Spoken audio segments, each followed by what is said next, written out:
Nathan J. Robinson from Current Affairs stumbled across something interesting that I wanted to share with you. So, Ben Shapiro released this video, and it's titled Debunking Unions. And if you take a look through some of the comments, I believe when he posted this on Facebook, what you find is a lot of conservatives who are telling Shapiro, I don't buy what you're selling here because I have personal experience with unions and it's the opposite of how you're portraying them. See, this is fascinating, and it really speaks to among the Republican base, so among a lot of the actual voters and regular people, there is a turn away from Reaganism. Now, I'm not saying that, they could define these terms or know what they mean, but all I'm saying is there is a bubbling populist sentiment among the actual voters. Now, to be clear, among the politicians, they're all frauds. Even the ones who claim to be populist, like Josh Hawley. He was against a $15 minimum wage, for example. He originally said he was for $2,000 checks, then he immediately turned on the $1,400 checks and started saying that they're leading to inflation, and he sounded like a typical conservative Republican, Ayn Rand libertarian type, and he switched like that. So there are no real populist right people among the politicians, but among the people, there's plenty. So I just wanted to read you some of these comments here. Again, Shapiro's video is called Debunking Unions. One person says, yeah, my family has probably only prospered as well as it has because of the Teamsters Union. I'm not really down with anti-union propaganda. Someone needs to stand up for the working class against the abusive corporations.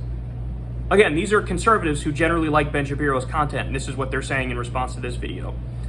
Another person says, I can't complain about my union. They've treated me pretty fairly so far. Do I think there could be changes? Yes, I do. But all in all, I have job security amongst other key benefits.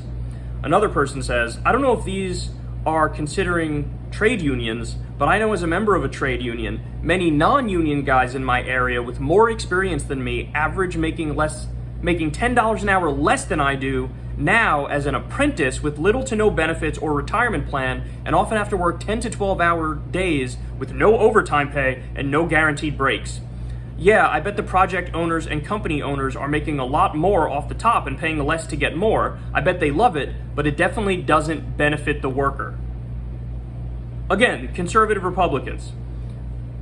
One more response. Nothing is perfect, but since joining the IBEW in 2015, after 8 years or so working non-union in the electric utility industry, I'm a lineman, my income has doubled. Some years tripled. My family gets employer-paid health insurance versus nearly $1,000 a month premiums for trash coverage. I have over $150,000 in employer-paid annuity in just 5 years. The list goes on and on. So anyway, there are plenty of people who are socially conservative, who say, hey, you know what? I think people deserve a living wage. I think they deserve paid maternity leave. I think they deserve paid vacation time.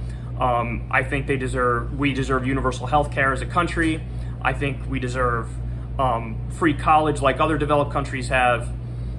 The list goes on and on. I think we should have a UBI or whatever it might be. Unions are good. I support the PRO Act. The era has changed among the actual people.